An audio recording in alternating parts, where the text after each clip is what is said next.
Caché derrière une vitre blindée, gardée par un ordre mystérieux de chevaliers. Les chercheurs auraient-ils trouvé la relique qu'Hitler convoitait, le Saint Graal?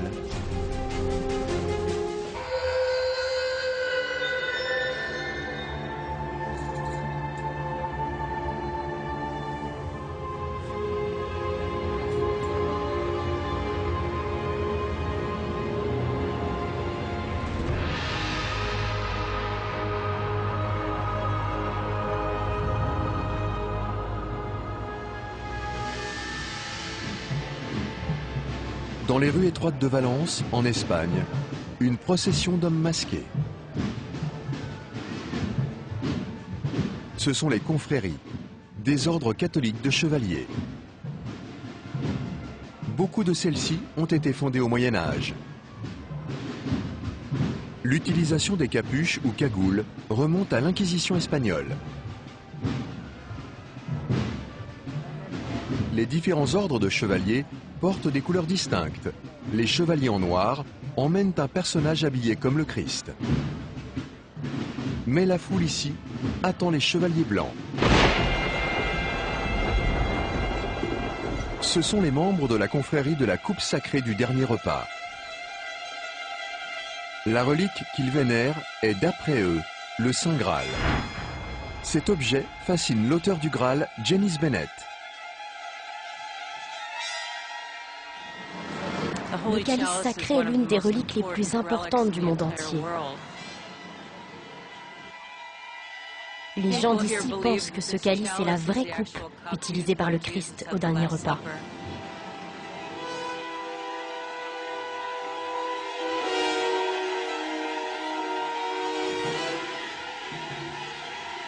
Mais la coupe de cette procession n'est qu'une relique.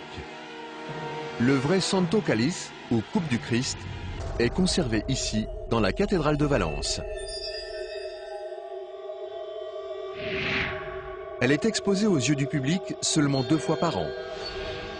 Aujourd'hui est l'un de ces 2 jours. Nous sommes le 1er avril, et c'est le jeudi saint. La relique est considérée si précieuse qu'elle est gardée par un ordre de chevaliers qui a juré de la protéger jusqu'à la mort si nécessaire. Ce sont les gardiens du calice.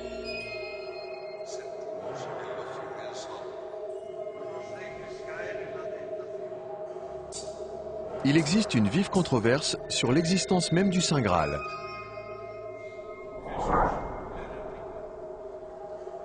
En fait, ce calice est l'une des nombreuses reliques que les gens considèrent comme le Saint Graal.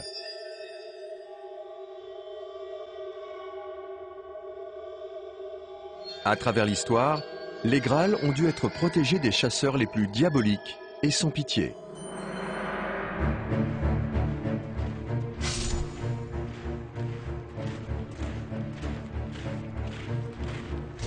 Adolf Hitler était si avide de trouver le Graal qu'il envoya en Espagne le chef de la SS, Heinrich Himmler. Himmler, Hitler et leurs équipes dédiées à l'occulte voulaient collectionner des icônes et des reliques religieuses.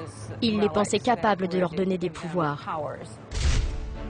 Mais selon la légende, le calice du Saint Graal possède aussi des pouvoirs sombres.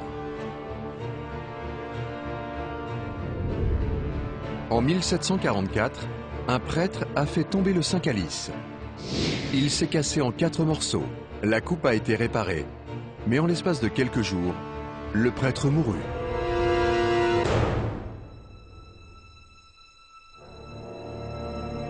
Les experts ont déterminé que seule la base ornée du calice est d'origine médiévale. C'est la partie haute cassée, en agate couleur or, que l'on croit être la vraie coupe dans laquelle Jésus aurait bu pendant le dernier repas.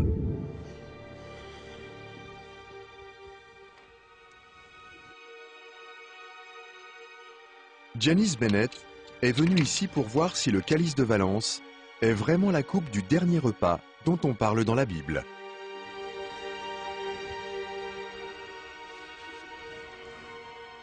Ces recherches ont déjà mené Janice à un manuscrit précieux qui se trouve à la bibliothèque d'histoire de la faculté de Valence.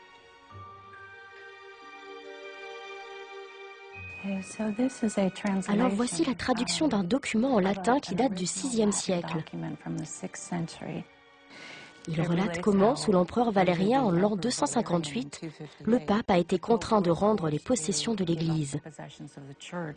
D'après le manuscrit, l'une de ces possessions fut la coupe utilisée par le Christ lors du dernier repas. Si c'est le cas, Saint Laurent l'aurait sortie clandestinement de Rome où elle était gardée. Certains pensent qu'à l'origine, elle fut emmenée de Jérusalem à Rome par Saint Pierre et qu'elle aurait été par la suite protégée par les papes successifs. Mais Saint Laurent, sous le nez de l'empereur romain du IIIe siècle, aurait réussi à envoyer secrètement les reliques catholiques en Espagne. El cáliz en que Cristo nuestro bien y maestro consagró su preciosa sangre la noche de la cena. Il a mis de côté des reliques remarquables pour pouvoir les envoyer en Espagne. Parmi celles-ci se trouvait la coupe dans laquelle le Christ, notre bon Seigneur, a consacré son sang précieux la nuit du dernier repas.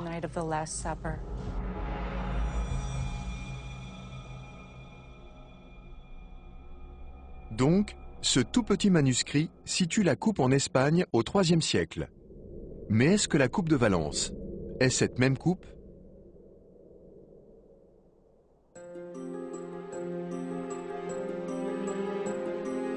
Pour en savoir plus, Janice a besoin de voir si le Saint Calice est le genre de coupe qui aurait pu être utilisé dans la Jérusalem du 1er siècle. Pour cela, elle a besoin d'aide. La recherche du Graal part maintenant vers la Terre Sainte.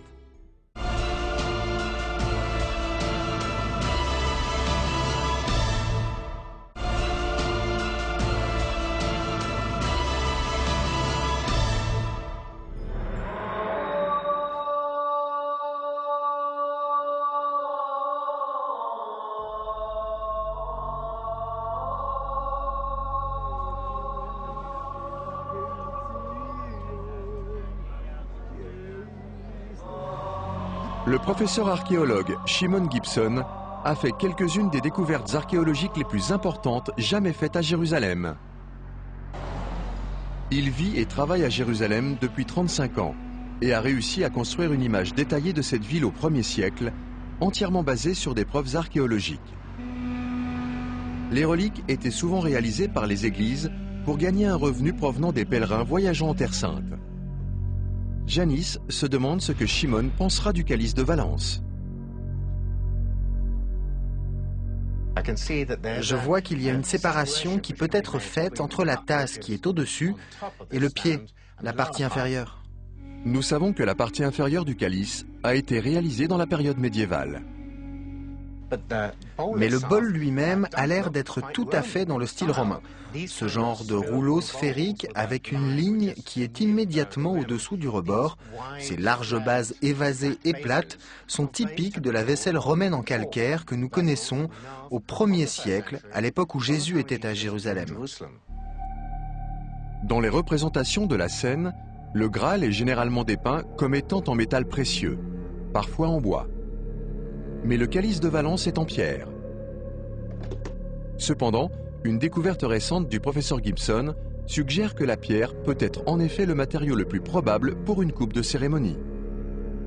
Cette coupe est la seule coupe entière de rituel avec une incantation ou une prière gravée dessus à avoir été découverte à Jérusalem et datant de l'époque du Christ. C'était tout à fait étonnant que, lorsque cette coupe a été découverte, on pouvait voir sur les côtés une inscription Adonai Shavdi, ce qui signifie Seigneur, je suis revenu, ou je suis venu. Selon le professeur Gibson, un bol en pierre aurait vraisemblablement été utilisé pour un rituel religieux ou une fête. Au 1er siècle, c'était à la mode de faire des récipients en pierre. La raison, c'est que la pureté était une grande préoccupation pour les gens de cette époque. En particulier à Jérusalem, qui était, après tout, la cité de Dieu, où la pierre était bien sûr un matériau naturel, contrairement au verre ou la poterie, qui étaient des produits fabriqués par l'homme. C'est une trouvaille unique, c'est incroyable de l'avoir trouvée dans les fouilles. Le calice de Valence ne ressemble en rien à la coupe de Jérusalem, mais elle ressemble à d'autres tasses de pierre de cette époque. Certains de ces récipients de pierre proviennent de fouilles. Mais est-ce que le professeur Gibson peut trouver autre chose dans le style du calice de Valence ? Et ici, nous avons un bol qui est en fait très similaire à celui fait en agate. Il est sphérique et comporte une rainure juste en dessous du rebord. Donc c'est assez proche de la coupe en agate.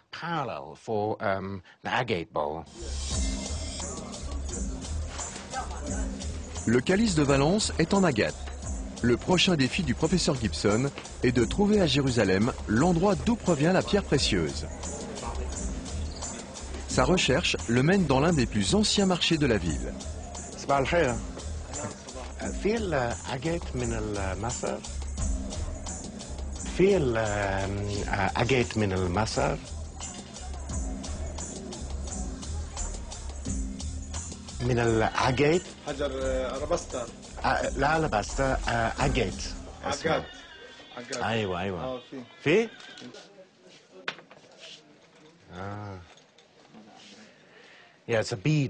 Oui, c'est une perle en agate. Ce sont des pierres semi-précieuses. C'est quelque chose que vous vous attendez à trouver dans le coin.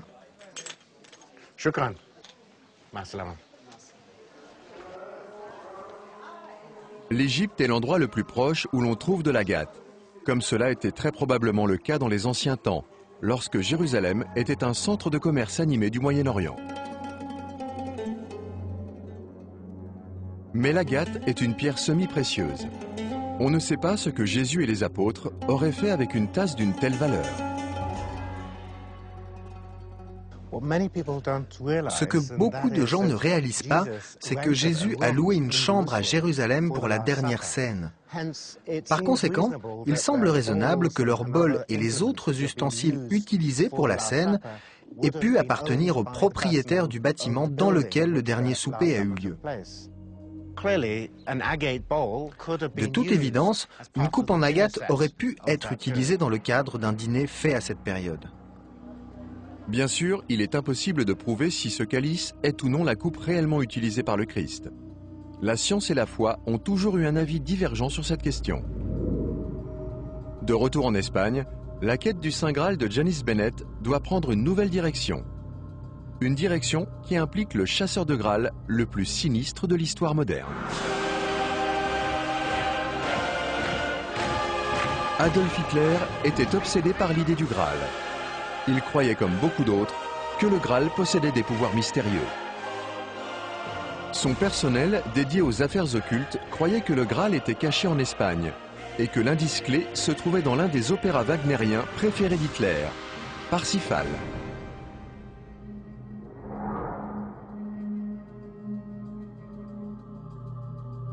Wagner a basé son opéra sur une histoire de Graal qui date du XIIIe siècle.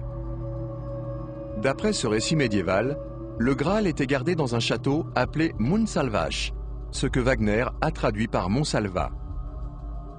Sur les conseils de ses chercheurs de l'occulte, l'officier SS le plus cruel d'Hitler, Heinrich Himmler, s'est rendu au monastère de Montserrat, presque homonyme de Montsalvat, pour le récupérer.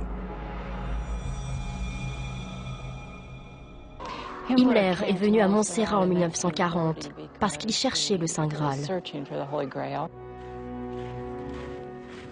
Hitler croyait que les Allemands et Jésus-Christ étaient reliés par le sang. Il voulait créer une nouvelle religion basée sur cette idée que les Allemands étaient des Ariens, une race supérieure.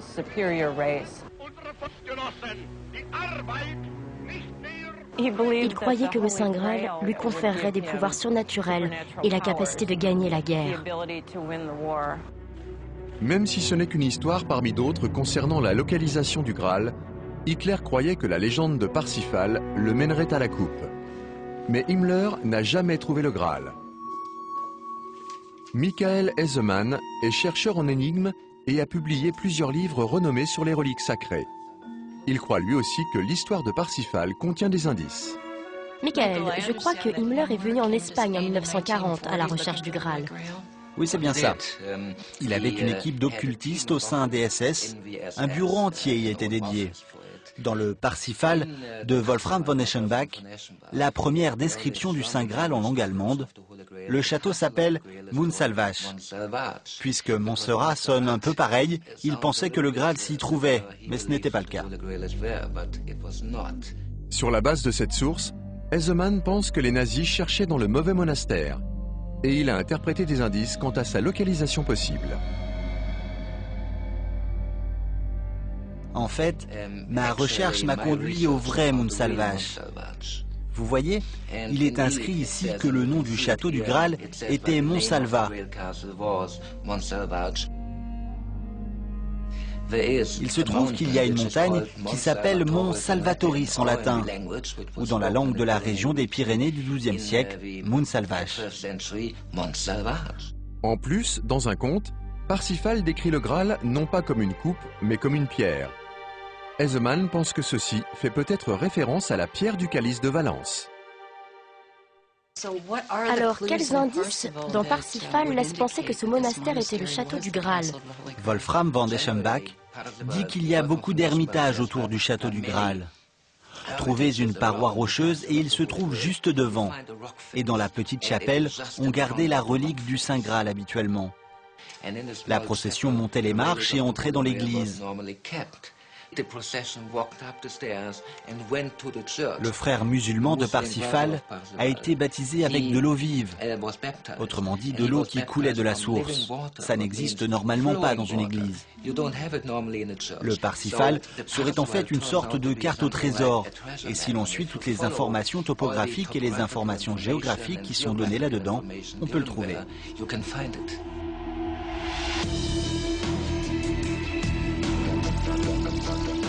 Afin d'investiguer la théorie de Hesemann par elle-même, Janice part vers le nord, du monastère médiéval de Montserrat sur la côte méditerranéenne, à la région montagneuse des Pyrénées espagnoles. Elle suit les indices que Hesemann pense être cachés dans la légende originale allemande du Graal. S'il est vrai que le château du Graal décrit dans Parsifal se trouve au mont Salvatoris, ce sera un développement extraordinaire pour Janice. Il existe bien un monastère là-bas, dans les Pyrénées, où le calice de Valence a été gardé à l'époque médiévale. Mais selon la légende de Parsifal, Janice devrait être sur la piste d'un endroit qui s'appelle Montsalvache. Michael Hesemann estime que cette montagne était connue au Moyen-Âge comme le Mont Salvage, un nom remarquablement similaire au château du Graal dans la légende de Parsifal. Mais Janice veut savoir si les locaux connaissent encore ce nom ancien. Bonjour. Je cherche la montagne Montsalvache. Montsalvache? Merci.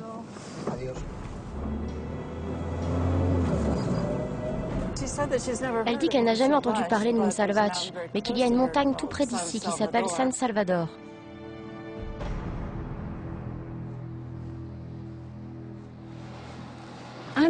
Avez-vous entendu parler de la montagne Montsalvache? Montsalvache. Non? Non? Avez-vous entendu parler de la montagne Montsalvache? Non? Merci. Personne ne semble reconnaître l'ancien nom de Montsalvache. Alors, Janice va au musée de la ville pour rencontrer un guide local qui connaît l'histoire du secteur.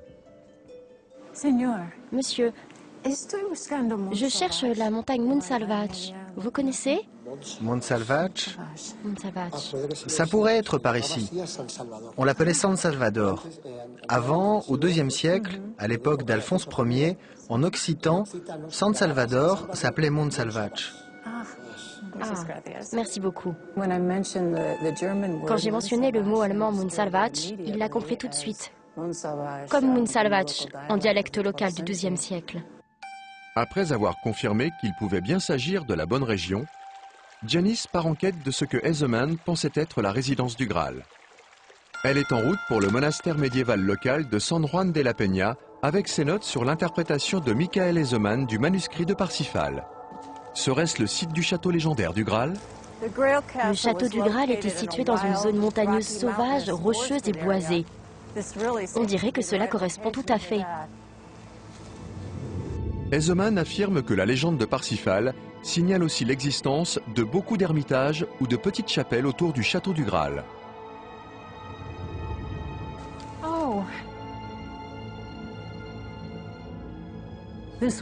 C'est l'un des indices de Michael, qu'il y en avait beaucoup autour du château du Graal. Les notes de Hesemann sur Parsifal décrivent l'endroit où l'on gardait le Graal comme étant situé devant une paroi rocheuse, ce qui est peu commun pour un monastère. Mais c'est exactement ce que trouve Janice Bennett.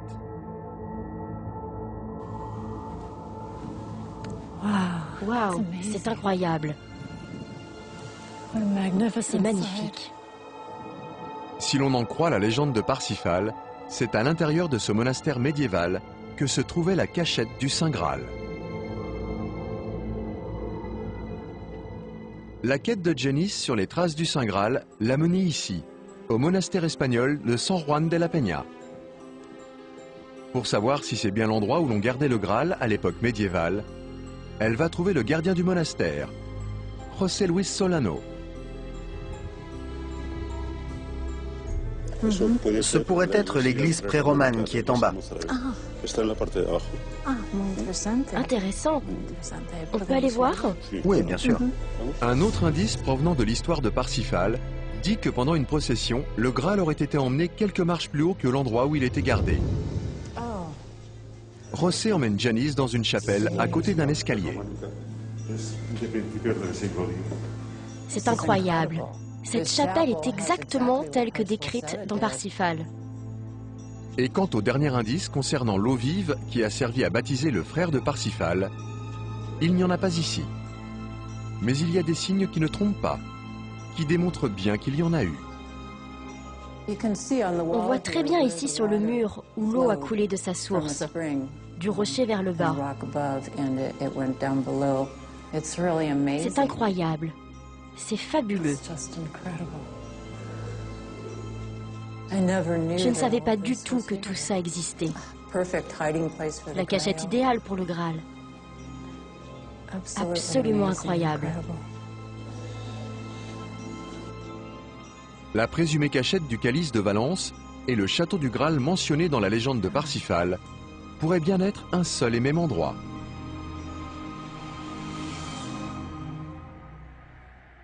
L'histoire de Parsifal raconte comment il a monté un escalier vers une grande salle et a été témoin d'une procession transportant le Graal à travers une porte.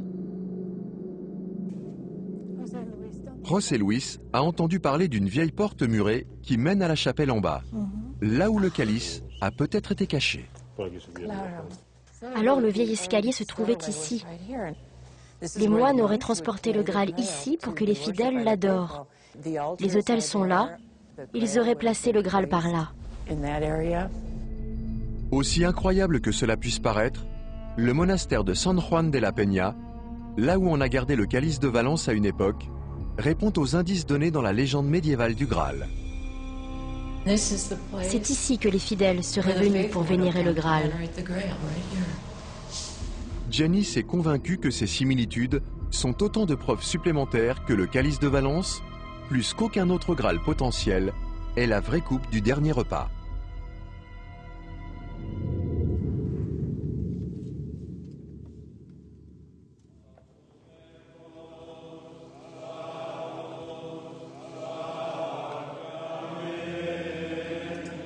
De retour à la cathédrale de Valence, derrière des portes verrouillées et en dehors de la portée du public, le Saint Calice, l'une des plus vénérées et fortement gardées des reliques au monde, est remis dans son coffret blindé.